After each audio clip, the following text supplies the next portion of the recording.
Fugitive and capture rising. Where's Abdullah? He's been hiding. Hijacking straight surprises. Flying down, blowing up high rises. 500 soldiers in disguises. Hope I can make it out with my life as Fugitive Hunter.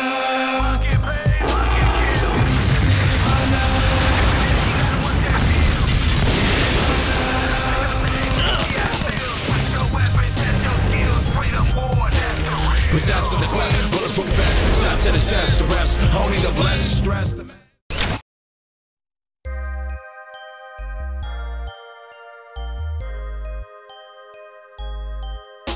Fugitives and capture rising. Where's Abdullah? He's been hiding. Hijacking straight surprises. Flying down, blowing up high rises. 500 soldiers in disguises. Hope I can make it out with my life as Fugitive Hunter.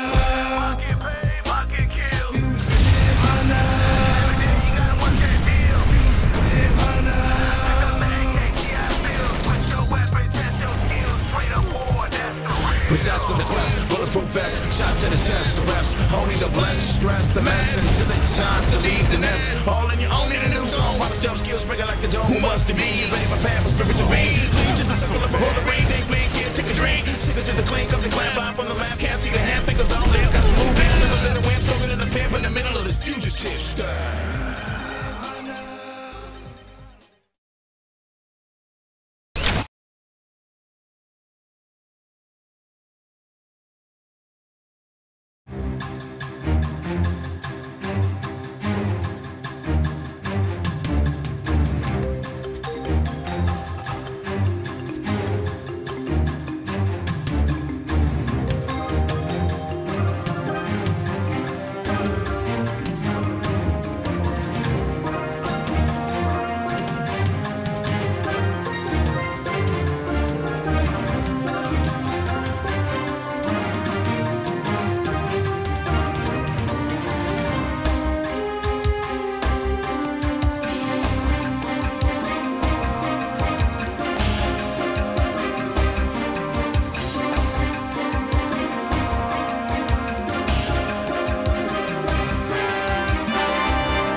Hold up, homie, he's looking at me. I see the camera, flowing like the camera. Start the lyrically, kicking stamina. If you wanna get it, don't quit it, spit it. If you wanna spit it like I lay it thicker than hunts catch up. You just got snatched up, this lyrics you can't match up.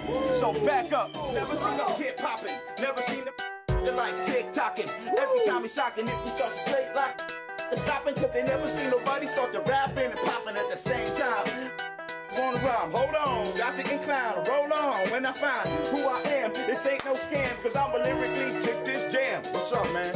Smoking cancer sticks. Every day you get a nicotine bit, got to take a hit. On a ball, my bit, flick, flick, what's the sound of that? Cause you really couldn't click. Think your ass is Superman, now you cool and clean. I see your ass fail on the lung machine. About 50 years old, talk about I should've left a long time ago. I don't even know what the fuck is it. I'm hanging up, got this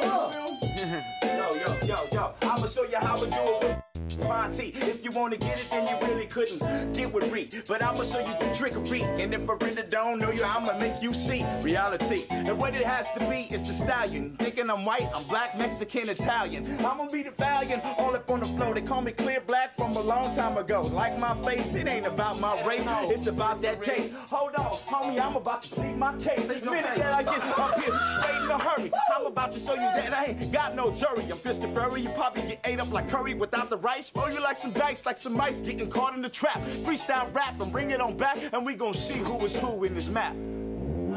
You see I look up when I joke up. Anybody thinking that they quote up, use a rope up. I don't wanna hear you sit right now. Use a write up on a bite up everything in the salad that I'm throwing in. But then again, you probably can't kick it in. You thinking that you're gonna win, walking out the whole spot with your chin. Damn, and let me tell you something, my man. There's nothing worse than a person that this person think he here. Cause when he fall past this, he gonna wish he had this back, and that's clear. And here's the fact that I'm telling about this atmosphere. If you can't hit the gas, round shit gear, you ain't even driving, you ain't even coming with the real live, and that's why you dive in where you can't swim. Think about that shit again.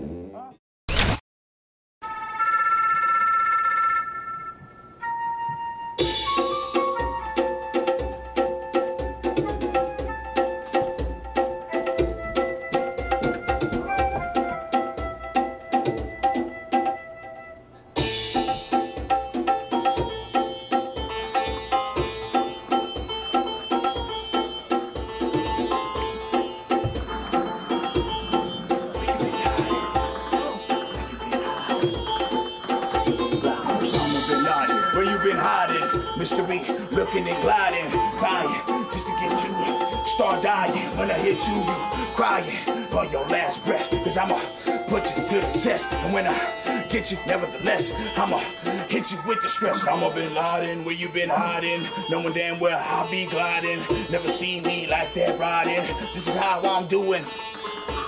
Everybody ain't about to straight up ruin. Caught up in the pain of the video game every time I take you through it.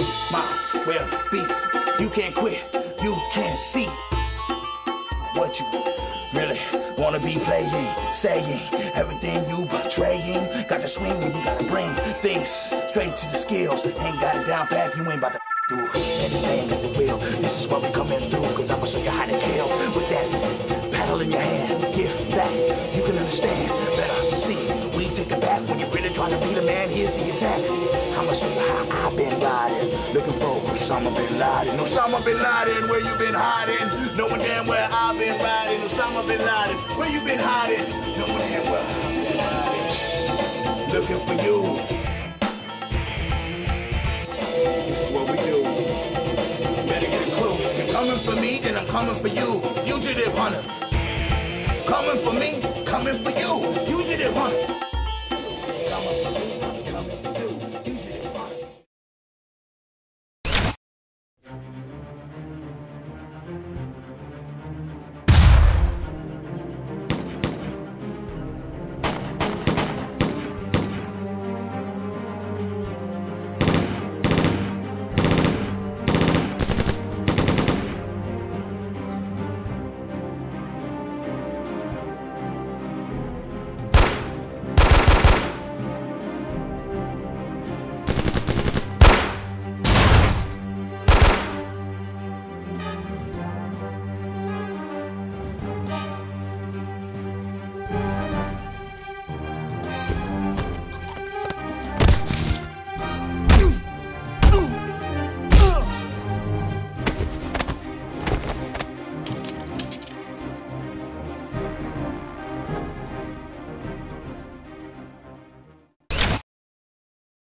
This week we're working with Black Ops Entertainment and Smash Cut to do some wire work.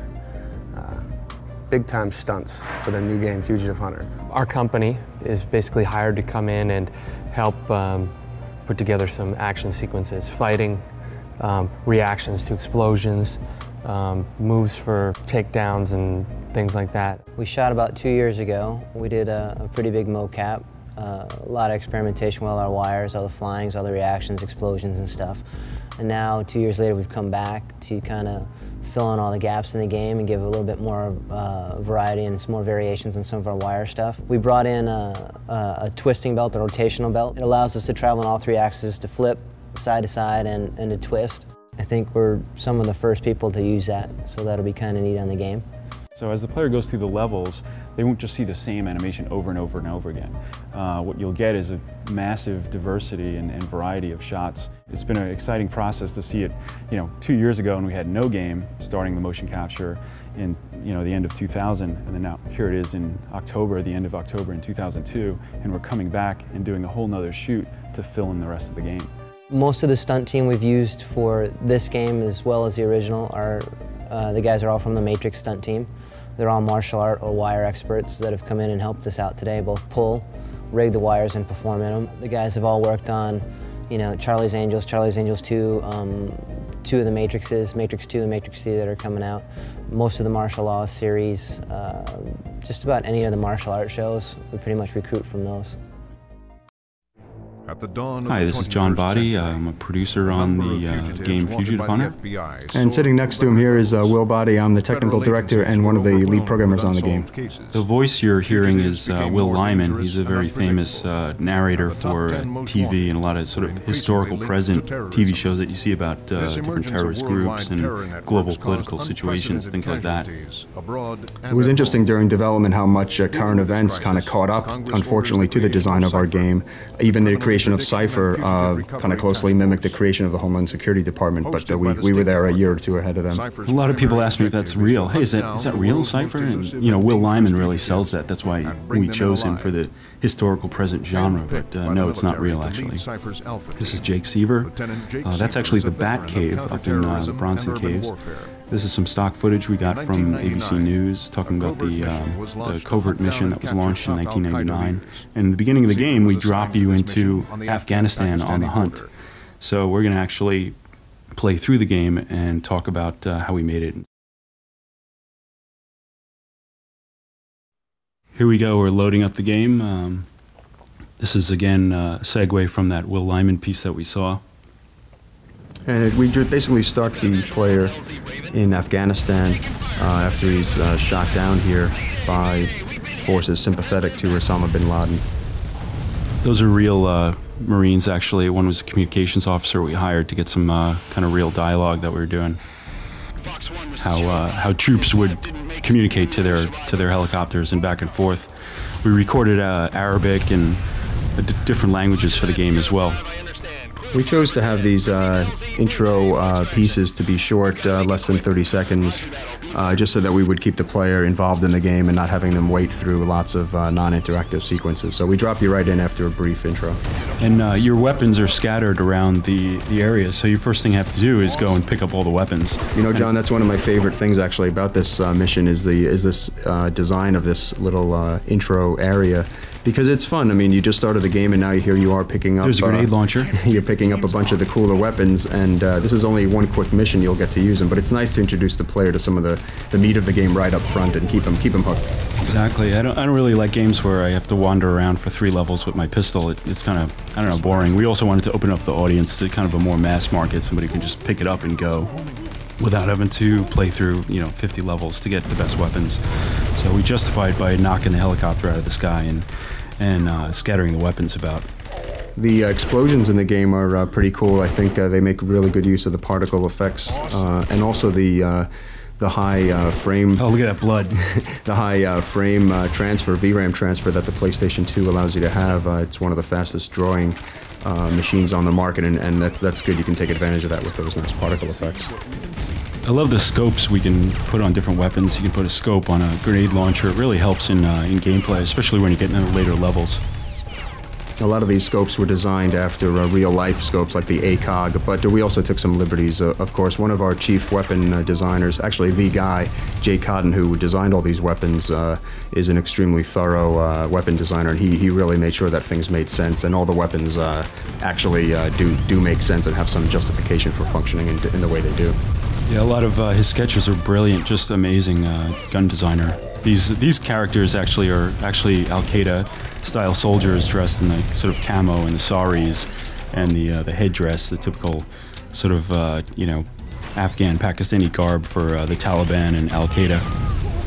It's interesting in the HUD design that we chose here. We wanted to keep it minimalist to keep the action very visible on screen. I personally don't like games where the view of the player is so cluttered with instrument gauges that you forget that you're playing a game that has real-time 3D graphics.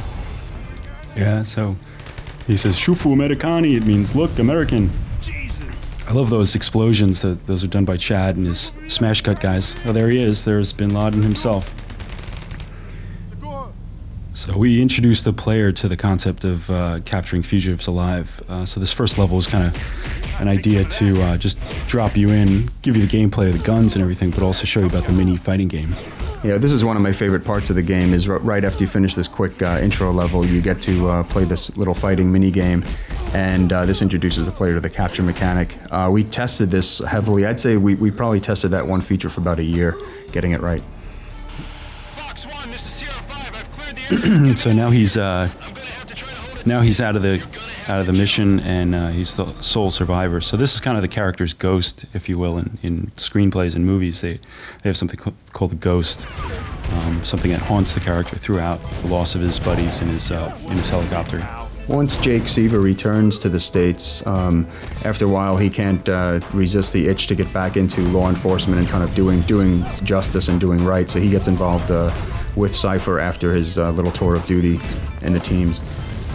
He's doing domestic bounty hunting for a contract for pay, basically, and he's right now he's in the hood in Miami. A lot of these textures and the pictures on the wall, like that garage door you see, and some of the graffiti, some of it was painted, but a lot of the woods and stone and things like that, rundown metal, a lot of that stuff was photographed by myself and some of our photographers at the office that were able to go to downtown LA and different downtown cities to get the look and feel of kind of a gritty inner city downtown environment. We're going to segue from that little area to Miami City, inner city.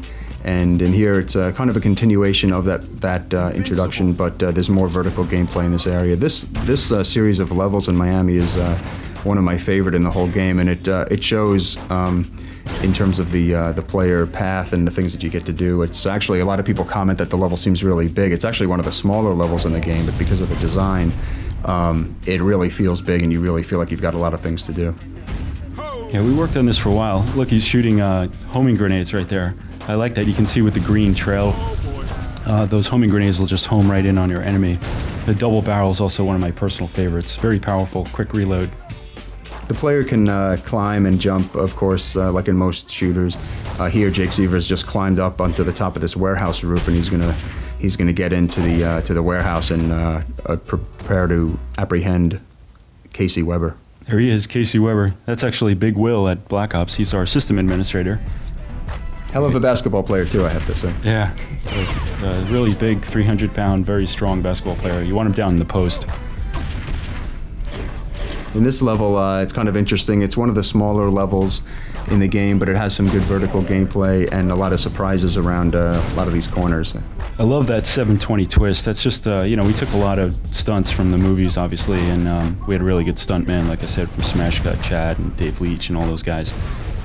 Did a great job, a lot of wire stuff. There's Big Will getting captured. Now this is Charles Marcus. He's out in Utah. He's basically a hitman that you're chasing that's working in conjunction with the Patriots militia group. This level is another one of my favorite levels. It actually started out as one of the kind of the least playable levels in the beginning, and it really taught us. Yeah, it really taught us a lot about the design process, because we had this big open bowl, and then eventually we turned it into a really fun level. But it was a learning process, and I'm really happy with how it came out. It's very engaging, and it's visually pretty stunning. People usually react well to it when they see the art in the level. So there's jumping puzzles throughout the game too. Not too much. It's not like a jumping game, but it does make it a little fun and sometimes frustrating, actually. There, you just have to crawl through that little area. So there's enough use of it to make you navigate around the map, but we don't want to make it frustrating. On the other hand, there's Lucas Aker, actually, and one of the fugitives we had researched was actually Eric Rudolph, and he was kind of a militia, ex-army guy. That's why you see guys in this area, they're not running around like gang members. They're doing CQB, or close quarter battle maneuvers, the way they walk, the way they corner, things like that. For those of you who don't remember, Eric Rudolph was implicated in the Atlanta bombing back in '96, and also some domestic bombings of clinics and other stuff. So we patterned one of our fugitives after him. And in fact, that brings up another point when people usually ask, were the fugitives all modeled after real people? And we kind of went half and half. Some were modeled directly, others were fictitious. Armando Rojas is a fictitious narcotics trafficker in the Caribbean. He's actually played by my father, Carl Botti, who's a retired math teacher in Long Island. I think his students will get a kick out of this when they get to apprehend him and capture him and kick the crap out of him. I love that. Look, he's got the scope on the pistol, and he also equipped it with a silencer. So you can actually go around and play very stealthily if you want, by outfitting silencers onto the different weapons, or you can just go with a full-on assault rifle or big guns. There's Dad. Yeah, we're going through the ruins. We're down in the Caribbean, and there's some ancient Indian ruins here that you're going to be fighting through. And the drug traffickers have moved in, and these guys are merciless. I mean, there's just an army of these guys, and they're they work for the Perez cartel. There's the TV grenade. We wanted to pay homage, to the actually Gulf War I, because a lot of the footage was really over that TV guided missile kind of camera footage, and it's a great weapon like here to take out those turrets, which are really nasty. You can use that TV guided missile. There's Eduardo Perez. He's played by Jose Villetta's brother. Jose Villetta is a partner at Black Ops, and he's one of the founders and runs a lot of the projects there. His brother Carlos Villetta plays Eduardo Perez because he's actually from the islands. He's from Puerto Rico, and he actually manages a ranch down there, Jose's Hacienda Villetta. Here the player is using his scoped weapon to good advantage, taking out those guys. If you aim a little bit high, you can kind of lob, like Harry did. He lobbed it right into the tower. I missed him, though. And there we go. That looks like a hit. Yeah, you got him. I love those red trails they put in. Red trails, green trails, and different colored trails for the different types of grenades. I'm really happy with the scopes and stuff that we got to put on these weapons, by the way. There's another autogun. Those things are... There we go. I like this inventory select. You can kind of pause the action as well if it's getting too hot in the battle for you. It's interesting, a lot of games when you hit select or pause, they actually don't give you too many options. I mean, some games just print pause and that's it. That's all you got. You want to change an option, you got to go back to the beginning of the game, quit out and save. And who wants to do that? I mean, we want to keep the player engaged, so we try to make as many options and variables basically as accessible to the player as we can, and people have responded well to that. Yeah, one of the things in this level is, you're basically fighting these narco-terrorists who are funneling weapons and narcotics, selling narcotics and using money to buy weapons and funnel weapons to Al-Qaeda, which was actually fictional until we realized that there was a story that had come out about a Stinger missile shipment that I believe was going between the drug cartels in South America and Al-Qaeda cells somewhere in Europe. Yeah, so once again, unfortunately, our kind of rearranging of current events in a fictitious manner has actually come out to play back in a very real way, which is interesting, but unfortunately, it's unfortunate, basically. There's a flash stun grenade. We use the secondary to stun the guy and then just blow him away. Bang, there he is. This Hacienda is actually one of the first levels we built. There's a continue. He's got 19 continues right now. I like the continues because you can keep playing, and if you run out of continues, then the game's over. I really don't like to play games where I have to play, you know, I play all the way through the first or second level, I finally get to, like, you know, level 3 or level 4, and as soon as I get hit, you know, and die, I have to go back to the beginning. So many people forget that, you know, these are CD and DVD media games, and if you're designing an arcade game, it's a different story. But if you're designing on the CD or DVD medium, you have to take the load times into account, and you have to really value the player's immersive experience and not having them to kick back out to the beginning. That's one thing I actually hate about some of these other games that are really highly rated, but the fun factor is lower.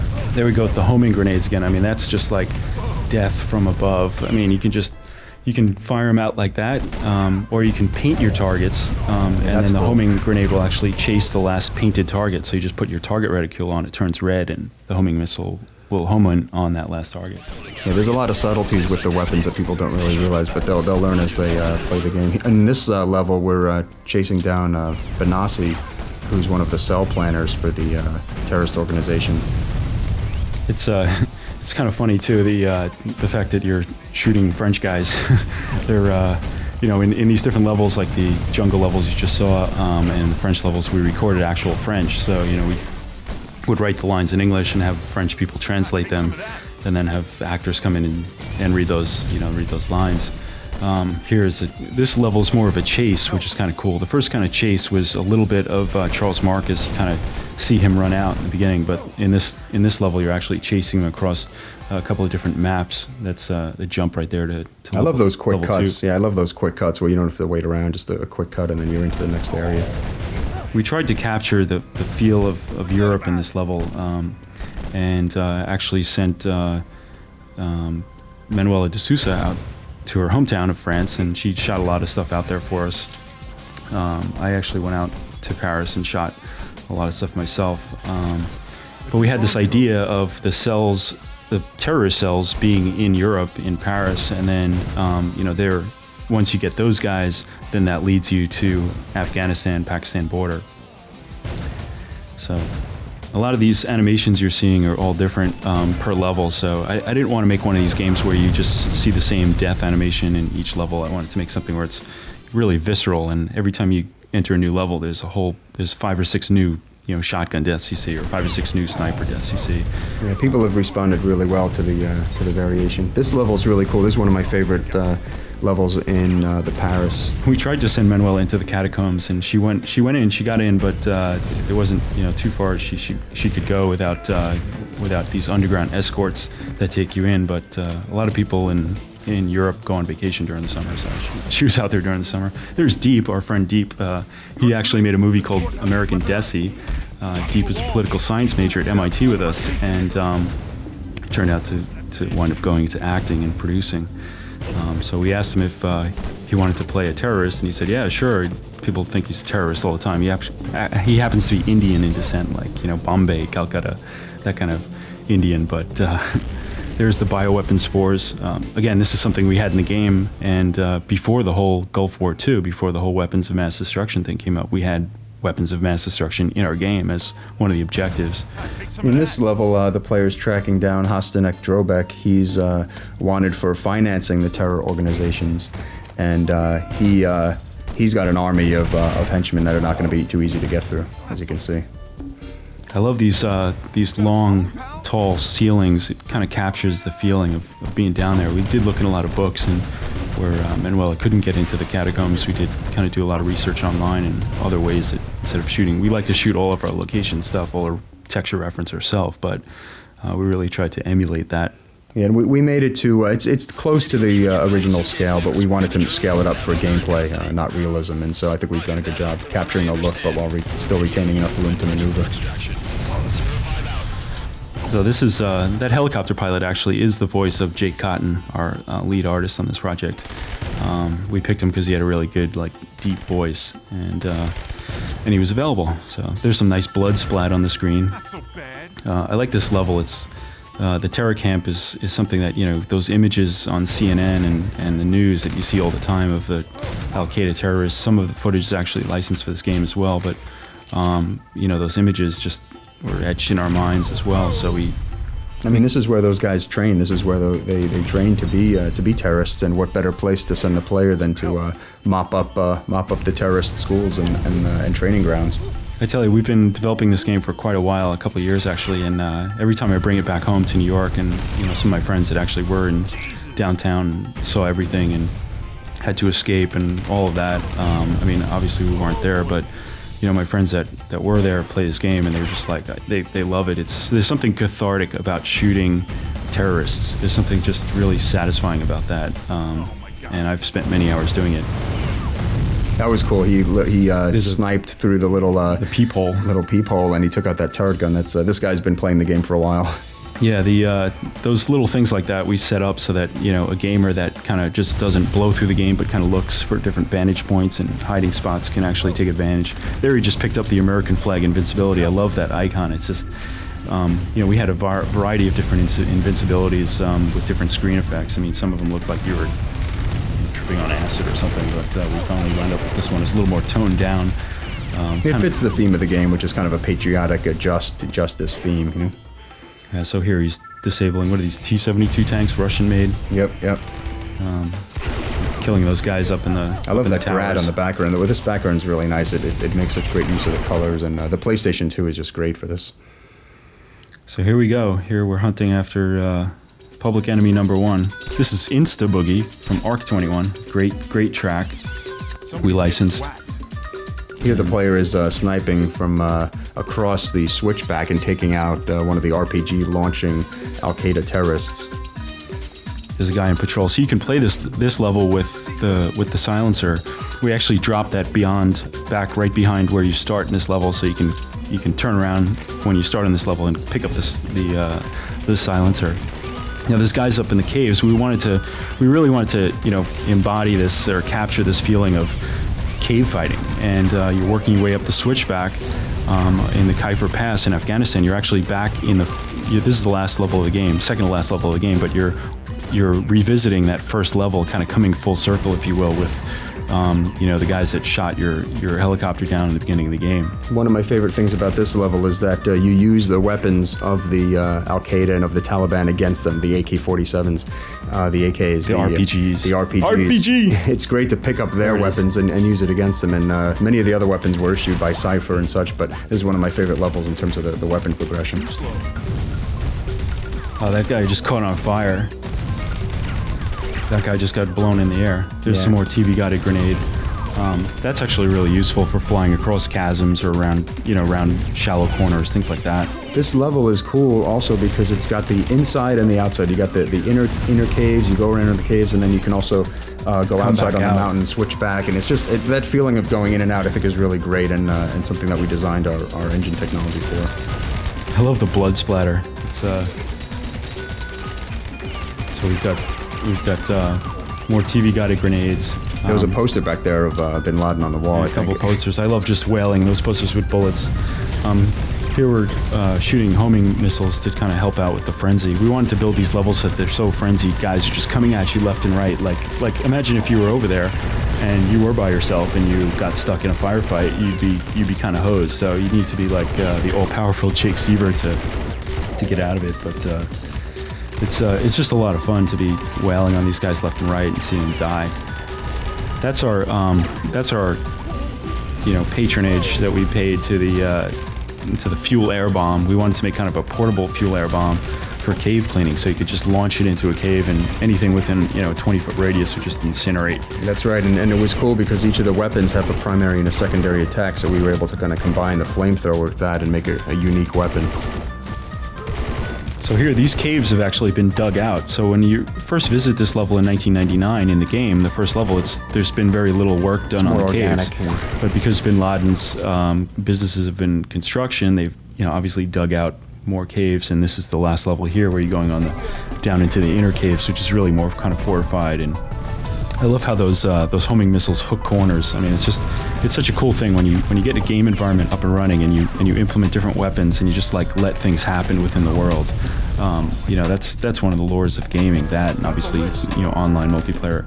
But that's just something I love watching, those homing missiles just launch out and then hook around the corner and knock out a terrorist. A lot of people ask me about multiplayer and Fugitive Hunter, and we're planning that for Fugitive Hunter 2, online play and possible co-op.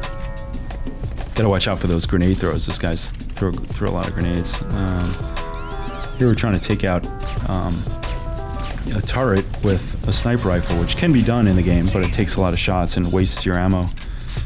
Here comes somebody running at you. Oh, there he goes. But I love that stomach clutch. That's a great animation.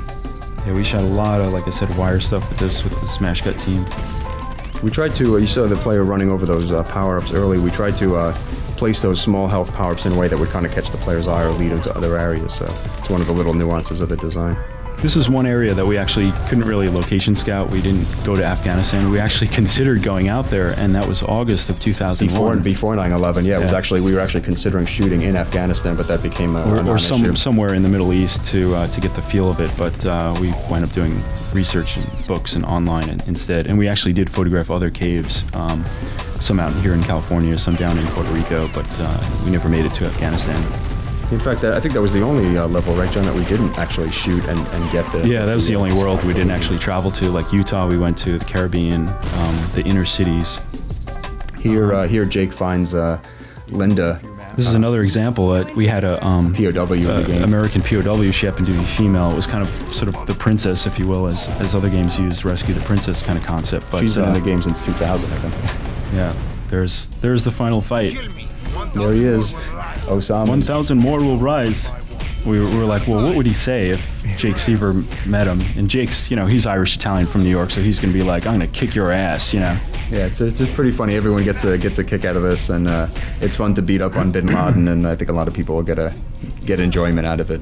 Bin Laden's actually been practicing martial arts, as you can see, but we wanted to be able to wail on him and just beat the hell out of him.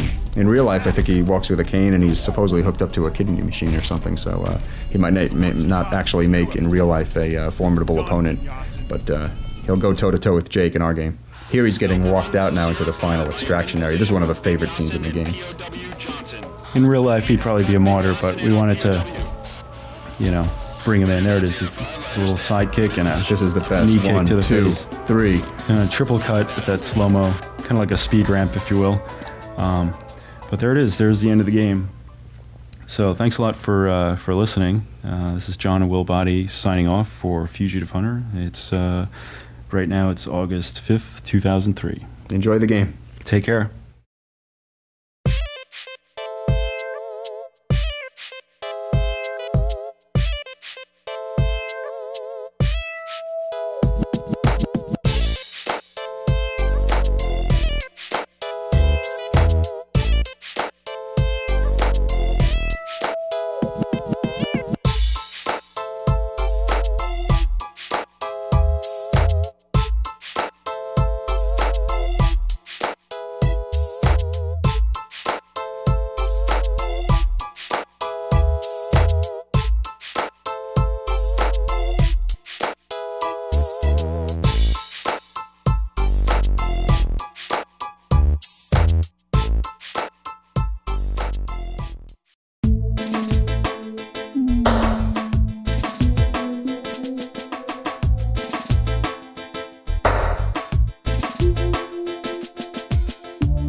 You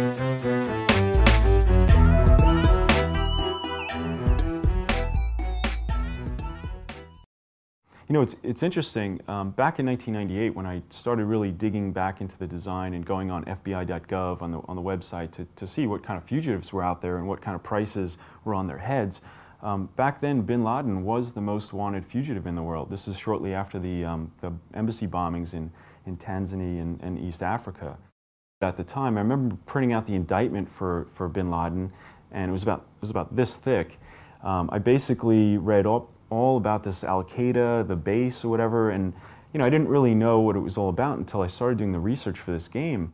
Time would go by and I'd see things like, you know, discover different things, like they tried to fly a plane into the Eiffel Tower in 1995, but the terrorists didn't know how to fly planes. You know, 96, the bombings in Dhahran, 98, the dual simultaneous bombings in East Africa of the United States embassies.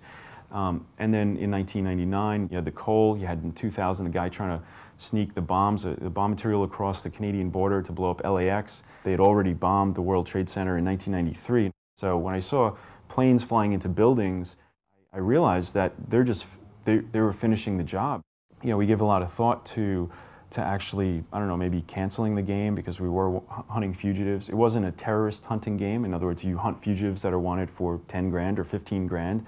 And you know, you go all the way up. A RICO guy, a Racketeering, Influence, and Corrupt Organizations Act, a mob guy, for example, is wanted for maybe $250,000. A guy that bombs a health clinic is wanted for maybe $1 million. So, you know, we had actually considered, because we're from New York, we actually had a section in the game in Exchange Place, New Jersey, with the Twin Towers in the background. We'd actually gone out in February of 2001 and shot the towers specifically for Fugitive Hunter. We kind of just paused for a couple of weeks and just didn't, you know, we didn't know what to do. And what we wound up doing is really what President Bush said, is just carry on with your lives. Continue. Do not let these people interfere with our liberty. And so we basically took out the Exchange Place in New York levels for respect, obviously, and we continued with our game. So if you want to go and kick the crap out of the Al-Qaeda guys, if you want to burn them, if you want to blow them up, if you want to smoke them out of their holes and caves in Afghanistan, then go ahead and play Fugitive Hunter. It'll be out soon, and I hope you enjoy it. It's definitely been an experience.